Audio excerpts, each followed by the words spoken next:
मैं हूं मोहम्मद निज़ामुद्दीन आदिल। मैं फिर से हाज़िर हुआ हूँ एक और नया वीडियो लेकर, जो कि इंसर्ट का कंटिन्यूअस पार्ट है। मैंने इंसर्ट में दो ग्रुप बताया था दोस्तों, पेजेस और टेबल ग्रुप। अब मैं वहाँ से कंटिन्यू करते हुए इंसर्ट में पिक्चर पार्ट बताऊँगा दोस्तों। तो सबसे पहले मैं यहाँ पर फार्मूला इंसर्ट करता हूँ, इज इक्वल्स टू, इसको थोड़ा सा जूम कर लेते हैं। उसके बाद यहाँ पर एक ऑप्शन है पिक्चर। पिक्चर क्या काम आता है दोस्तों? क्योंकि इंसर्ट में हम हर चीज़ डॉक्यूमेंट में इंसर्ट करने के लिए इस्तेमाल करते हैं, तो पिक्चर को मैं इंसर्ट करता हूँ दोस्तों। पिक्चर इंसर्ट करने के लिए सिंपली पिक्चर पे क्लिक करता हूँ। जैसे ही मैं पिक्चर पे क्लिक करता हूँ, एक विंडो ओपन हो जाता है। यहाँ पर हमें पिक्चर का लोकेशन बताना दोस्तों। हमारी जो भी हम पिक्चर इस डॉक्यूमेंट में इंसर्ट करना चाहते हैं वो कौन से प्लेस पे है। एक इमेज ले लेता हूँ मेरी, ये तो ये मेरी बहुत पुरानी इमेज है। तो जैसे मैं इमेज इंसर्ट करा, अभी हमारा डॉक्यूमेंट 1 पेज पे था, तो इसको ये इमेज कहाँ चली गई? हमारी नेक्स्ट पेज पे। जब मैं इसको ऐसा ड्रैग करके इस फर्स्ट पेज पे लाना चाहता हूँ तो ये नहीं आ रही। तो मैं इसको सबसे पहले यहाँ से जैसे अच्छा एक बात बताना चाहूँगा दोस्तों, जैसे मैं इस इमेज पे क्लिक करा हूँ तो हमें एक टैब एक्स्ट्रा आ गया। देखिए, व्यू के बाद फॉर्मेट। अभी यहाँ तक हमारा लास्ट टैब है व्यू। जैसे ही मैं इमेज पे क्लिक करा था तो फॉर्मेट टैब एक बढ़ गया। तो फॉर्मेट टैब किस लिए होता है? फॉर्मेट टैब ये फ़ोटो की फॉर्मेटिंग के लिए होता है दोस्तों। तो मैं सबसे पहले इसको यहाँ से देखिए दोस्तों, यहाँ से रैप टेक्स्ट कर दूंगा। रैप टेक्स्ट से क्या होगा दोस्तों, यहाँ पर हम इमेज को सेटिंग दे सकते हैं। तो मैं इन फ्रंट ऑफ टेक्स्ट कर दूंगा इसको। तो सिंपली हमारी इमेज यहाँ पर आ गई। अब मैं इसको यहाँ से इमेज को छोटा बड़ा कर सकता हूँ। तो मैं इमेज को थोड़ी छोटी कर दूंगा। ये इमेज इंसर्ट क्यों करते हैं हम? जैसा कि अगर कोई रेज्यूम सीवी वगैरह बनाते हैं तो इमेज लगाना पड़ता है, या फिर प्रोजेक्ट में कोई इमेज लगाना चाहते हैं तो हम यहाँ से इमेज इंसर्ट करते हैं। तो इमेज को मैं यहाँ से इंसर्ट कर दिया। उसके बाद फॉर्मेट में जाएगा। सबसे पहले हम देखते हैं फॉर्मेट में इमेज के लिए क्या क्या ऑप्शन है। सबसे पहले है यहाँ पे रिमूव बैकग्राउंड। अगर मैं इस इमेज का बैकग्राउंड निकालना चाहता हूँ तो यहाँ से रिमूव बैकग्राउंड करूँगा। देखिए, रिमूव बैकग्राउंड करने के लिए हमें यहाँ पे एक बॉक्स आ गया। हम इसको ऐसा सेलेक्ट करते हैं, जहाँ तक भी हमें जिसका भी ये एग्जैक्टली तो नहीं निकलेगा, लेकिन थोड़ा बहुत हम इसका बैकग्राउंड रिमूव कर सकते हैं। कंप्लीट बैकग्राउंड अगर हमें रिमूव करना है तो हम फोटोशॉप में करेंगे। उसके बाद यहाँ पे क्लिक करता हूँ कीप चेंजेस। तो देखिए, तो ये सही तरह से बैकग्राउंड को रिमूव नहीं करेगा। तो मैं इसे फिर से Ctrl Z कर दूँगा। उसके बाद यहाँ पे है करेक्शन। अगर इमेज में हम ब्राइटनेस बढ़ाना चाहते हैं, डार्कनेस बढ़ाना चाहते हैं, तो हम यहाँ से बढ़ा सकते हैं। यहाँ पे हर इमेज को मॉडिफाई करके रखा गया है। तो हम यहाँ से इमेज को डार्कनेस दे सकते हैं। देखिए, यहाँ पे ब्राइटनेस, यहाँ से हम इमेज का कलर चेंज कर सकते हैं। यहाँ से कोई भी कलर दे सकते हैं दोस्तों। उसके बाद यहाँ से कुछ इफेक्ट्स दिए गए हैं, जैसा कि स्केच, ब्लर वगैरह यहाँ से कर सकते हैं दोस्तों। तो ये स्केच में चेंज होगी। यहाँ से पिक्चर को कंप्रेस कर सकते हैं, यानी कि पिक्चर की प्रॉपर्टीज़ हम यहाँ से सेट कर सकते हैं। यहाँ से कितने DPI में क्या है इसका, यहाँ पे इमेज का साइज़ वगैरह कम कर सकते हैं दोस्तों। उसके बाद यहाँ से चेंज पिक्चर कर सकते हैं। अगर हम ये इमेज की जगह कोई दूसरा इमेज लेना चाहते हैं तो एज इट इज़ यहाँ से दूसरा इमेज ले सकते हैं।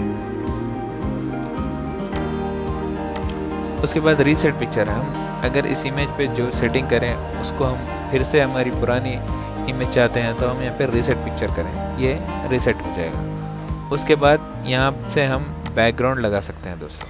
यहाँ पे मुख्तलिफ बैकग्राउंड्स दिए गए हैं। इस तरह से। मैं एक अच्छा बैकग्राउंड ले लेता हूँ। उसके बाद यहाँ से बैकग्राउंड को हम कलर दे सकते हैं।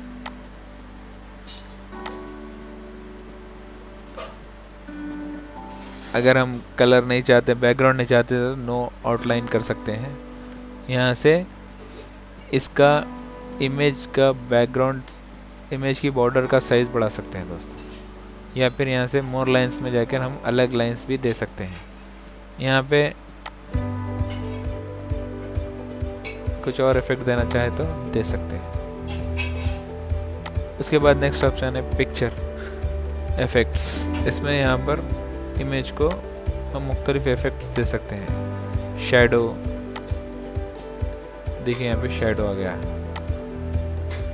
या फिर रिफ्लेक्शन, इस इमेज का अक्स हमें नीचे नज़र आएगा। तो ये बहुत सारे इफ़ेक्ट्स है दोस्तों। ये मैं पूरे बताता रहूँगा तो वीडियो बहुत बड़ा हो जाएगा, इसीलिए मैं इस शॉर्ट में बताऊँगा। यहाँ पर 3D इमेज में चेंज कर सकते हैं इमेज को। 3D इमेज में और ऑप्शंस है दोस्तों। 3D इमेज में अगर हम यहाँ पर जाएं 3D ऑप्शन में, तो यहाँ पे हम इमेज को सेट कर सकते हैं। अब जो इमेज को हम 3D इफेक्ट दिए उसको यहाँ से थोड़ा बहुत टर्न कर सकते हैं इस तरह से, यहाँ से रोटेट। तो हर एंगल XYZ में हम इसको यहाँ से, और अगर दूसरा इफेक्ट चाहते हैं तो हम यहाँ से दूसरा इफेक्ट दे सकते हैं। उसके बाद इसे यहाँ से हम जिस तरह चाहें सेट कर सकते हैं। तो ये बहुत, हम ये यूज़ करके बहुत कमाल की इमेज को हम डिज़ाइन कर सकते हैं दोस्तों। उसके बाद यहाँ से पोजीशन, सबसे पहले इसे रीसेट कर दूंगा। उसके बाद यहाँ से पोजीशन देंगे, इमेज को हम कहाँ सेट करना चाहते हैं। इसको हम यहाँ से भी दे सकते हैं रैप टेक्स्ट से, या फिर यहाँ से हम इमेज को, अगर यहाँ से पोजीशन सेंटर में, राइट में, लेफ्ट में, या फिर बॉटम में, इस तरह से हम सेट कर सकते हैं। उसके बाद यहाँ पर रैप टेक्स्ट है दोस्तों। इसको हम अगर चाहते हैं कि टेक्स्ट के पीछे रखें तो यहाँ पर पीछे रख सकते हैं और फ्रंट पे रख सकते हैं, या फिर थरो या टाइट वगैरह या स्क्वायर वगैरह दे सकते हैं। उसके बाद हमारा नेक्स्ट ऑप्शन है ब्रिंग फॉरवर्ड सेंड बैकवर्ड। इसको हम कोई भी दो इमेज को आगे पीछे कर सकते हैं। मिसाल के तौर पर मैं इसको कॉपी पेस्ट करता हूँ, Ctrl+C Ctrl+V, कॉपी कर दिया और इसको एक अलग कलर दे देता हूँ ताकि हमें समझ में आए दो अलग अलग इमेज। अब मैं जिसको भी बैकवर्ड फॉरवर्ड कर सकता हूँ यहाँ से सिलेक्शन पैन है, हम यहाँ कोई भी इमेज को छुपा सकते हैं, दिखा सकते हैं। अगर हम इस आँख पर क्लिक करें तो जो भी इमेज है वो नज़र नहीं आएगी। तो यहाँ से हम इमेज को छुपा सकते हैं, अलाइनमेंट कर सकते हैं। जैसा हम टेक्स्ट अलाइनमेंट होम से कर सकते हैं, यहाँ पर इमेज को अलाइनमेंट कर सकते हैं दोस्तों। यहाँ से राइट सेंटर वगैरह कर सकते हैं। उसके बाद यहाँ पे रोटेट इमेज है।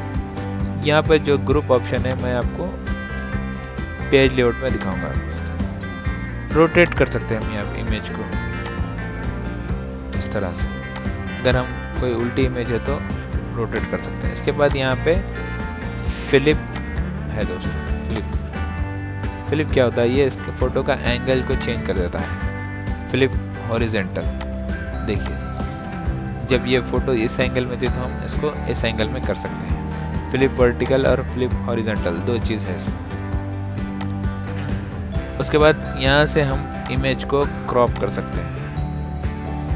अगर हम कुछ नहीं चाहते हैं तो यहाँ से इमेज को क्रॉप कर सकते हैं इस तरह से। अगर हम इसका हाइट विड्थ यहाँ से बढ़ा सकते हैं, अगर हम चाहें तो यहाँ से भी इसका हाइट विड्थ बढ़ा सकते हैं दोस्तों। तो इमेज का ऑप्शन उम्मीद है आपको समझ में आ गया दोस्तों। उसके बाद हम जाते हैं अगले ऑप्शन पे, जो कि है क्लिप आर्ट। क्लिप आर्ट का मतलब आप नाम सुन के ही समझ गए होंगे, कोई भी क्लिप और पिक्चर, वो भी कार्टून इमेज या फिर ऐसा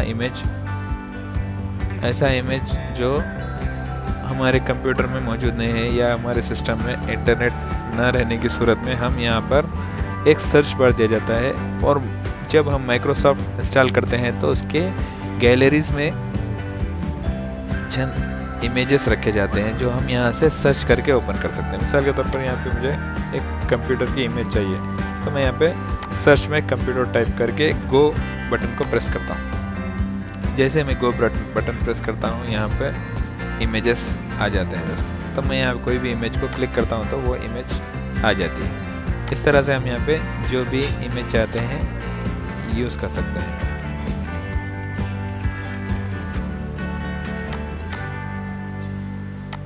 इस तरह से ये सेम इमेज, जिस तरह हम पिक्चर को सेटिंग कर रहे थे, इसी तरह ये क्लिप आर्ट इमेज को भी हम उसी तरह से सेट करने के लिए हमें एक फॉर्मेट टैब दिया गया है। तो इस तरह से हम इसको भी सेम उसी तरह से फॉर्मेट करेंगे दोस्तों। तो ये क्लिप आर्ट समझ में आ गया। उसके बाद हम शेप्स देखते हैं। शेप्स में हमें अगर कोई लाइन लेना है तो हम लाइन ले सकते हैं। यहाँ पे शेप मुख्तलिफ कैटेगरीज में दिया गया है दोस्तों।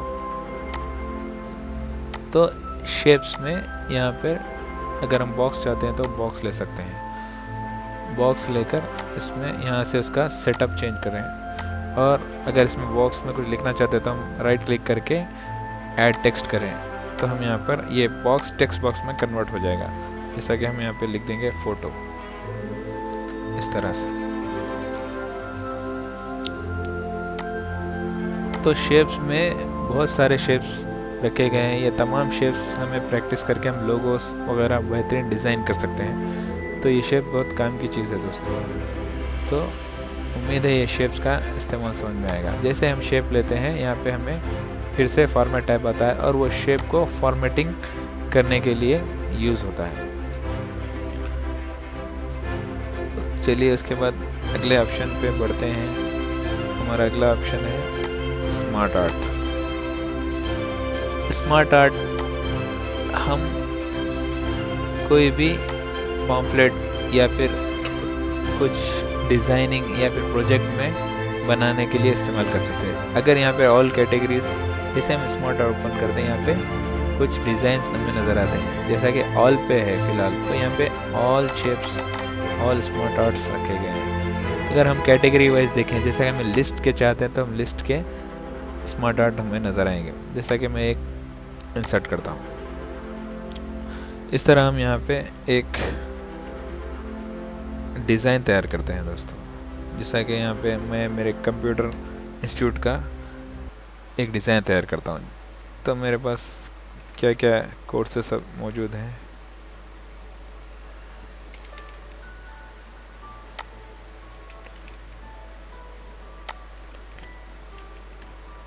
अगर कुछ और हम ऐसे डिज़ाइन चाहते हैं तो यहाँ पर अब हमें दो टैब आते हैं, एक डिज़ाइन टैब और दूसरा है फॉर्मेट टैब। डिज़ाइन टैब में हमें यहाँ पर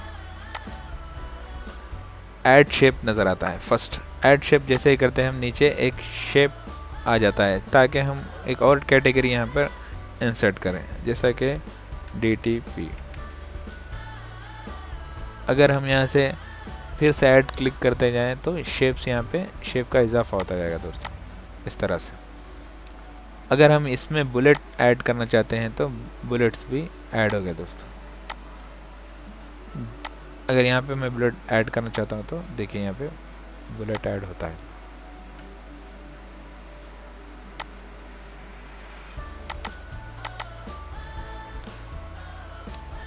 उसके बाद यहाँ पे है टेक्स्ट पैन। टेक्स्ट पैन से हम जो डिज़ाइन लिए हैं उसको एडिट कर सकते हैं। जैसा कि अगर हम यहाँ पे कुछ और लिखना चाहते हैं तो लिख सकते हैं, यहाँ पर उसको यहाँ से सेट कर सकते हैं। उसके अलावा हम यहाँ से ड्रैग एंड ड्रैग करके भी शेप्स को ऊपर नीचे कर सकते हैं।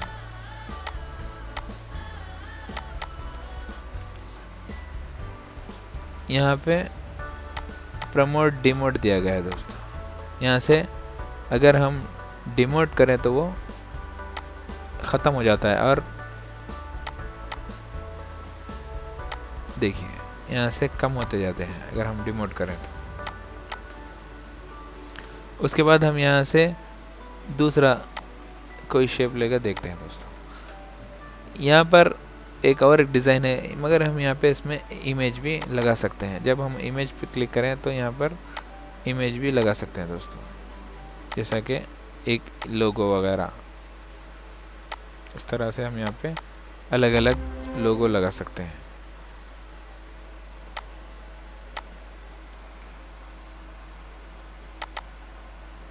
देखिए उसके बाद यहाँ से हम डायरेक्ट डिज़ाइन चेंज कर सकते हैं। अगर ये दूसरा डिज़ाइन चाहते हैं तो दूसरा उसको हम यहाँ से कलर कर सकते हैं। कलर के अलावा यहाँ से 3D में कन्वर्ट कर सकते हैं उसको। अगर हम इसको फिर से रीसेट करना चाहते हैं तो यहाँ से रीसेट करें, हमारा ग्राफिक्स फिर से नॉर्मल हो जाएगा। फॉर्मेट में फिर से वही, ये तमाम जो हम एक पिक्चर को फॉर्मेट करे थे वो सब फॉर्मेट हो जाएगा। तो आज के इस वीडियो में मैं 3 चीज़ बताया था दोस्तों, पिक्चर, क्लिप आर्ट, शेप और स्मार्ट आर्ट। तो